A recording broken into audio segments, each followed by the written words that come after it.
किसी ने बहुत ही खूब कहा है कि प्यार कभी मरता नहीं है।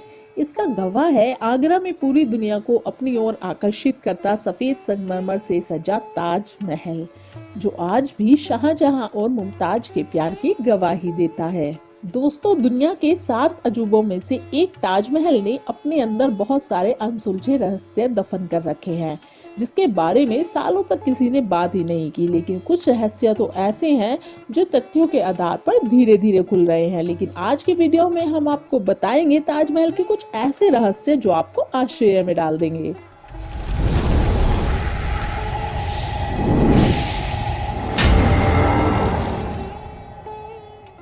नमस्कार दोस्तों, स्वागत है आपका हमारे चैनल द मिस्टीरियस डायरी में। और आज की वीडियो में हम आपको दिखाएंगे ताजमहल के कुछ अजीबोगरीब और अनसुने रहस्य।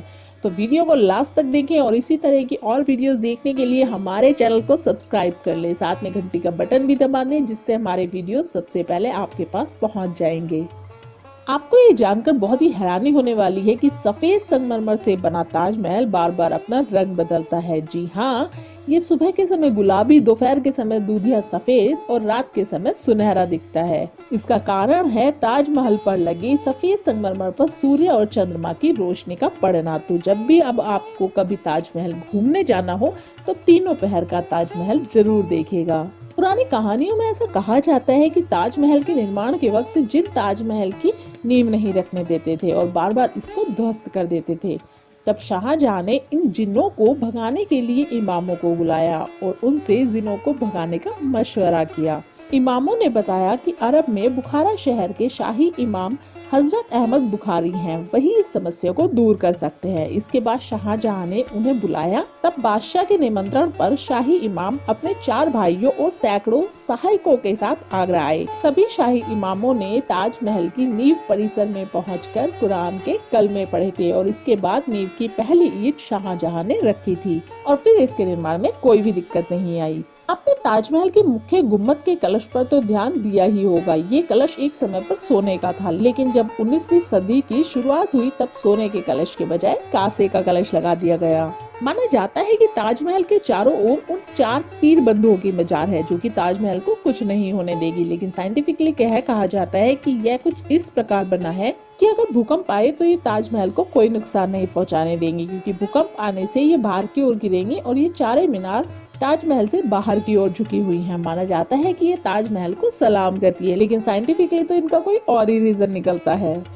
ये तो ठीक से नहीं पता चल पाया है कि ताजमहल को डिफाइन किसने किया था, लेकिन सुनने में आता है कि 37 लोगों की टीम ने मिलकर ये नक्शा तैयार किया था और ये लोग बहुत ही दूर दूर से आए थे। फ्रेंड्स, हमने एक मिथ्या बहुत बार सुनी है कि ताजमहल को बनाने वाले 20,000 मजदूरों के हाथ काट दिए गए थे, लेकिन अगर पुराने समय के रिकॉर्ड से देखा जाए तो ताजमहल के बाद भी बहुत सी ऐसी इमारतों में उन लोगों का योगदान रहा है।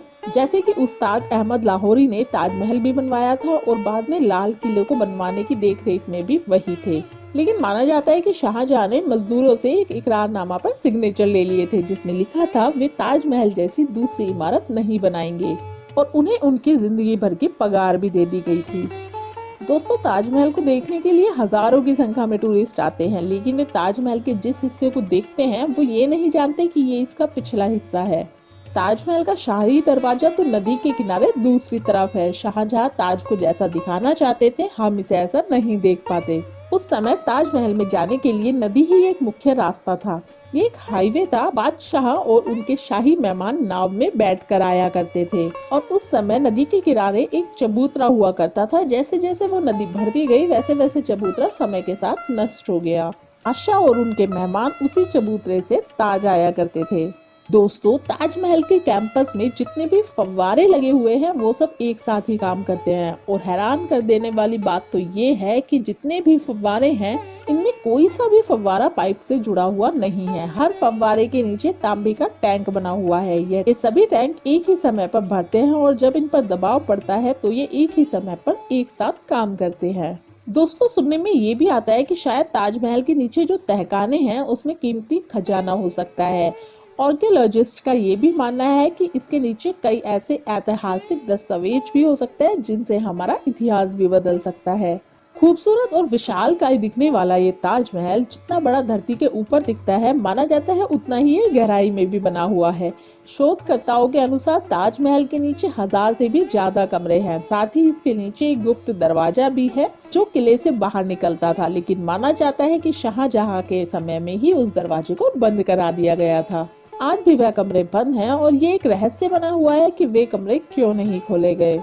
ताजमहल दुनिया की सबसे सुंदर इमारतों में से एक है, क्योंकि जितनी भी ऐतिहासिक इमारत हैं, उनमें सबसे सुंदर कैलीग्राफी ताज पर की गई है। अगर आप अब भी कभी ताज को देखने जाएंगे तो जरूर गौर कीजिएगा कि ताज के बड़े दरवाजे पर एक सुलेख लिखा है जो आपका स्वागत करता है। दरवाजे पर लिखा है, "O soul, thou art at rest, return to the Lord at peace with him and you, he at peace with you."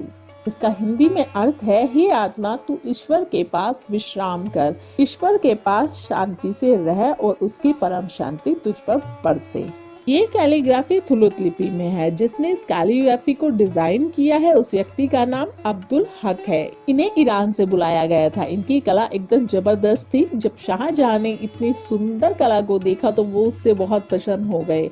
उन्होंने अब्दुल को उपाधि के तौर पर एक नया नाम दिया, वो था अमानत खान। ताजमहल की दीवारों पर जो नक्काशी की गई है उसकी तकनीक इटली के कारीगरों से सीखी गई थी। दोस्तों, ये ताजमहल 28 बेशकीमती रत्नों से बना था। बहुत से पत्थर विदेशों से आगरा लाए गए थे, जिनमें 1000 से भी ज्यादा हाथियों का इस्तेमाल हुआ था। दोस्तों, ताजमहल सन 1631 में बनना शुरू हुआ, जो सन 1653 में यानी 22 साल बाद जाकर पूरा हुआ। इसका निर्माण 22,000 कारीगरों और मजदूरों ने मिलकर किया था। दुनिया का सबसे शानदार नमूना इस इमारत में ही देखने को मिलता है, दूसरा किसी इमारत में नहीं। जब ताजमहल का निर्माण हुआ तो हर एक चीज को ऐसे परखा गया जैसे हीरे को परखा जाता है। जब 1857 की क्रांति हुई तो अंग्रेजों ने ताजमहल को काफी नुकसान पहुंचाया। उन्होंने लापिस lazuli जैसे और भी रत्नों को ताजमहल की दीवारों से खोदकर निकाल लिया था। सबसे हैरान कर देने वाली बात है कि हम बचपन से जिस कुतुब मीनार को सबसे ऊंची इमारत मानते हैं, असल में वह ताजमहल से छोटी है। कुतुब मीनार की ऊंचाई 72.5 मीटर है और ताजमहल की ऊंचाई 73 मीटर है। कहा जाता है कि ताजमहल को शाहजहां ने नहीं बल्कि राजा समुद्रगुप्त ने बनवाया था। ताजमहल गुम्बद होने से पूर्व तेजा मंदिर था, लेकिन बाद में शाहजहां ने इस पर निर्माण करवा दिया था। निर्माण के आखिर में मजदूरों के शाहजहां से खफा होने के बाद इसके गुम्बद के बीचों बीच छेद कर दिया गया, जिसमें से पानी टपकने लगा। लेकिन वह पानी आज भी उसी शिवलिंग पर पड़ता है जो तेजा मंदिर में थी। लेकिन इस बात का कोई प्रूफ तो नहीं है, पर कुछ समय पहले दिल्ली के एक व्यक्ति ने ताजमहल के कमरे में झांक कर देखा कि ताजमहल के नीचे एक ऐसा कमरा है जिसमें हिंदू मूल के देवी देवताओं की मूर्तियां हैं। उसके ऊपर संगमरमर ढककर उन्हें छुपाई जाने की कोशिश की गई है, लेकिन ये एक संगीन मामला है जो शायद आगे आने वाले टाइम में खोला भी ना जाए। दोस्तों, शाहजहां की एक ख्वाहिश थी कि वो यमुना नदी के दूसरी तरफ काले संगमरमर से दूसरा मकबरा बनवाएं, जैसा उन्होंने मुमताज के लिए बनवाया था। लेकिन उससे पहले ही औरंगजेब ने उन्हें कैद खाने में डलवा दिया था। लेकिन बाद में पता चला कि ये सब मनगढ़ंत कहानियां हैं।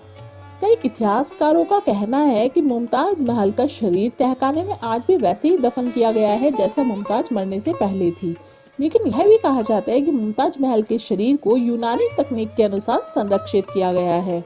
आपको बता दें कि इस तकनीक का इस्तेमाल इसलिए किया गया था क्योंकि इस्लाम धर्म में किसी की भी जब मृत्यु होती है तो उसके शरीर को काटने या फिर शरीर पर किसी भी तरह की कोई क्षति पहुंचाना धर्म के खिलाफ माना जाता है या फिर प्रतिबंधित होता है। बता दें कि मुमताज महल जब मरी थी तो उनके मरने के बाद उनके शरीर के तिन को एक संदूक में ऐसी जड़ी बूटियों के साथ रखा गया था जो मांस को कभी सड़ने नहीं देती हैं।